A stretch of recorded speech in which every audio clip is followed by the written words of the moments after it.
গুরুদেব এসে আয়ুষের হবু স্ত্রীর নাম বলে দিল ইন্দ্রাণী গাঙ্গুলিকে। সম্পূর্ণ জানতে হলে দেখতে থাকো।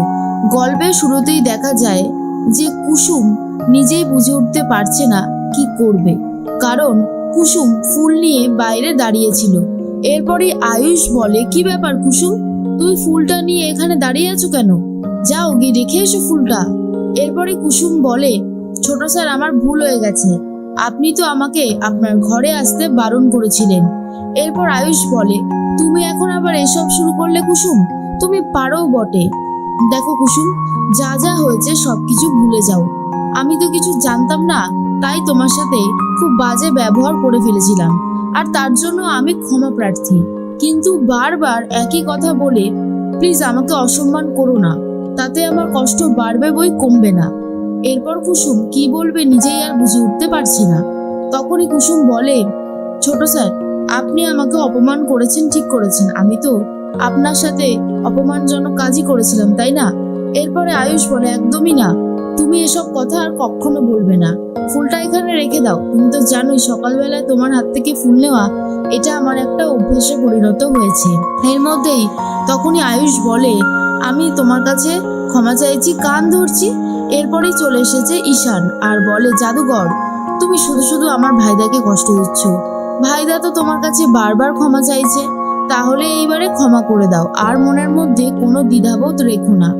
মানুষ মাত্রই তো ভুল হয়, ভাইদারও ভুল হয়েছিল, আর কখনোই ভাইদা এই ভুলটা করবে না। আশা করছি কুসুম তুমি বুঝতে পেরেছো সবটা। এরপর কুসুম বলে, ঠিক আছে, আমি ছোট স্যারকে ক্ষমা করে দিলাম। এই বলেই চলে যায়। আয়ুষ তখন বলে, জানিস তো ঈশান, আমি কনফার্ম যে কুসুমও আমাকে ভালোবাসে, কিন্তু কিছুতেই মুখ থেকে স্বীকার করছে না। কি করি বলতো, কিছুই আমি বুঝতে পারছি না। তখনই ঈশান বলে, ভাইদা এইভাবে হবে না, আমি বলছি ওকে একটু রাগাতে হবে, জ্বালাতে হবে ওকে একটু, তাহলেই হবে, বুঝলি তো? আর এটা শোনার পরেই পুরোপুরি অবাক হয়ে যায় আয়ুষ আর বলে, কি বলছিস কি তুই ঈশান? ঈশান তখন বলে, হ্যাঁ রে ভাইদা, আমি একদম ঠিক কথাই বলেছি, তোর আমার কথা বিশ্বাস হচ্ছে না জানি, তবে এটাই হচ্ছে একদম ঠিক কথা। এরপরে আয়ুষ বলে, ঠিক আছে, তুই যেমন বলছিস তেমনই হবে, তুই শুধু আমাকে ট্রেনিং দিয়ে যা। ঈশান বলে, তোকে আমি সবটা বুঝিয়ে বলছি, তুই ঠিক সেই অনুযায়ী কাজটা করিস, কেমন? আয়ুষ তখন বলে, বেশ, তুই যেমন যেমন বলবি আমি ঠিক তেমন তেমনই করব। এর মধ্যেই বাড়িতে চলে এসেছে গুরুদেব। গুরুদেবের সাথে বসে কথা বলতে থাকে ইন্দ্রাণী গাঙ্গুলি আর বলে, গুরুদেব আপনি ভালো আছেন তো? এরপর গুরুদেব সবার মুখের দিকেই তাকায় আর জিজ্ঞেস করে, এ কি, আমি অনুশ্রীকে দেখছি না, অনুশ্রী কোথায়? তখনই ঈশান বলে, অনুশ্রী একটু গ্রামের বাড়িতে গেছে, চলে আসবে।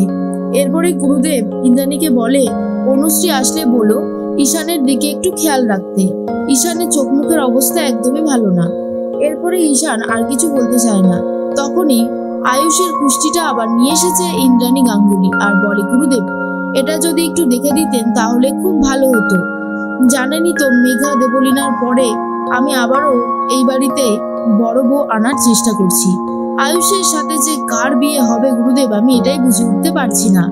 তখনই চলে এসেছিল কুসুম।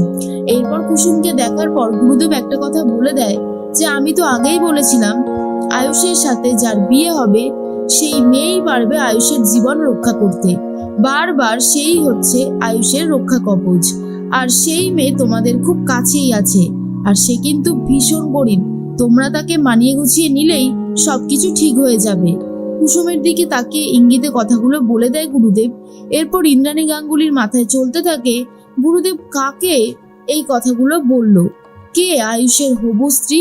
এর মধ্যেই কুষ্টিটা দেখার পর আরো একটা কথা বলে, মেঘা আর দেবলীনা তো এখন অতীত, কিন্তু আয়ুষের জীবনে একটা বড় সড়ো বিপদ আসতে চলেছে, ওই বিপদগুলোর থেকে যথেষ্ট আলাদা। আর এটা শোনার পর ইন্দ্রাণী গাঙ্গুলি পুরোই অবাক হয়ে যায়। বলে, গুরুদেব আপনি এসব কি বলছেন? আপনার কোনো কথাই তো আমি বুঝতে পারছি না। গুরুদেব বলে, দেখো ইন্দ্রাণী, আমাদের জন্মের ডেট যেমন ঠিক হয়ে যায়, মৃত্যুর ডেটও কিন্তু ঠিক হয়ে যায়, তাই তুমি এসব নিয়ে অত বেশি ভেবো না, ভগবান যা করে ভালোর জন্যই করে। এরপরে আয়ুষকে নিয়ে আরো চিন্তায় পড়ে কুসুম। কি করবে বুঝে উঠতে পারে না। কুসুম কোনোদিনও চায় না আয়ুষের কোনো ক্ষতি হোক। এর মধ্যেই ইন্দ্রাণী গাঙ্গুলি বুঝতে পারে আয়ুষের জীবনে আবার কোনো বড় সড়ো ঢেউ আসতে চলেছে। এরপরেই কুসুম যখন আয়ুষের ঘরে আবারও ফুল দিতে যায়, তখন আয়ুষ ইচ্ছে করে নাটক করা শুরু করে দেয়। আয়ুষ ফোনে কথা বলতে ব্যস্ত হয়ে পড়ে আর বলে, তুমি আমার জন্য যা করেছো আমি কোনোদিনও সেটা ভুলতে পারবো না। প্লিজ তুমি একটাবার আমার সাথে দেখা করো, কারণ আমি তোমার সাথে দেখা করার জন্য পুরো মুখিয়ে বসে আছি। খুব ভালোবাসি তোমাকে, কবের থেকে তোমাকে ভালোবাসছি তুমি জানো না সেটা। তুমি তো আমার রাতের ঘুমই কেড়ে নিয়েছো। আসলে আয়ুষ ঈশানের সাথে কথা বলতে থাকে। কুসুম তো এগুলো শুনে একটু জেলাসি ফিল করতে থাকে। ফোনটা তো কেটে দেয় আয়ুষ আর বলে, জানো কুসুম, যেই চোখ দুটোকে আমি ভালোবেসেছি অবশেষে সেই চোখ দুটো আমাকেও ভালোবেসে ফেলেছে। আজ আমি সেই মেয়েটার সাথে দেখা করতে যাব, যেই মেয়েটা কিনা আমাকে ভালোবেসেছে, আমি যাকে ভালোবেসেছি, যে তার চোখ দুটো দিয়ে আমাদের কোম্পানির লোগোকে বাঁচিয়েছে। এটা শোনার পর কুসুম পুরোপুরি অবাক, কারণ কুসুম খুব ভালো মতন জানে কুসুমেরই চোখ দুটো ছিল ব্র্যান্ডের লোগো, আর সেই চোখ দুটো অন্য কেউ ক্লেম করছে। নিশ্চয়ই সে ছোট স্যারকে ঠকাচ্ছে, এমনটাই ভাবছিল কুসুম। এরপরে আয়ুষ মনে মনে ভাবে, জ্বলছে জ্বলছে, কুসুম একেবারে জ্বলছে। এবারেই তো নিজের ভালোবাসা মুখ থেকে স্বীকার করবে, আর এর থেকে ভালো কি বা হতে পারে। ঠিক সেই মুহূর্তে দেখা যায় কুসুম ভাবে, এইভাবে আমি ছোট স্যারকে ঠকতে দেব না। ঈশানের সাথে কথা বলতে থাকে আয়ুষ। ঈশান তখন বলে, কিরে ভাইদা, কাজ হয়েছে তো? তখন ভাইদা বলে, হ্যাঁ কাজ তো হয়েছে, তবে কুসুম যতদিন না নিজের মুখে স্বীকার করছে ততদিন আমাদের এই কাজটা চালিয়ে যেতে হবে। এর মাঝখানেই দেখা যায় থানায় তো দেবলীনা ছিল জেলের মধ্যে, কিন্তু সেই জেলে একজন বাঁশি বাজাতে বাজাতে চলে আসে, যাকে দেখে কিনা পুলিশ থেকে শুরু করে লেডি কনস্টেবল পুরোপুরি ভয় পায়, কিন্তু সে কে সেটা এখনো পর্যন্ত জানা যায়নি। এরপরে সেই লেডি কনস্টেবলকে বলা হয় যেভাবেই হোক দেবলীনাকে ছেড়ে দিতে।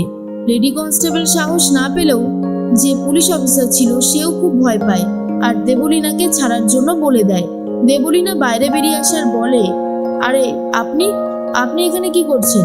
এরপরে দেবলীনার হাতে একটা চিরকুট ধরিয়ে দেয়, যেখানে লেখা ছিল আয়ুষ গাঙ্গুলিকে শেষ করতে হবে, আয়ুষ গাঙ্গুলিকে এখানে আর বাঁচিয়ে রাখা যাবে না।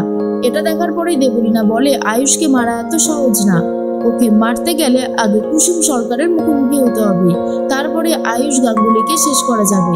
এমনটাই বলা বলি করছিল, আর অন্যদিকে কুসুম গুরুদেবের কথাটাই ভাবছিল, সাথে ইন্দ্রাণী গাঙ্গুলিও, যে অনেক বড় বিপদ আসতে চলেছে। আর এটাই হলো সেই বিপদ, যে বিপদ থেকে কুসুম আর ইন্দ্রাণী গাঙ্গুলি আয়ুষ্মান গাঙ্গুলিকে বাঁচানোর চেষ্টা করছে। আর কুসুম ভাবছে, যত বড়ই বিপদ আসুক না কেন ছোট স্যারের কোনো ক্ষতি হতে আমি দেব না।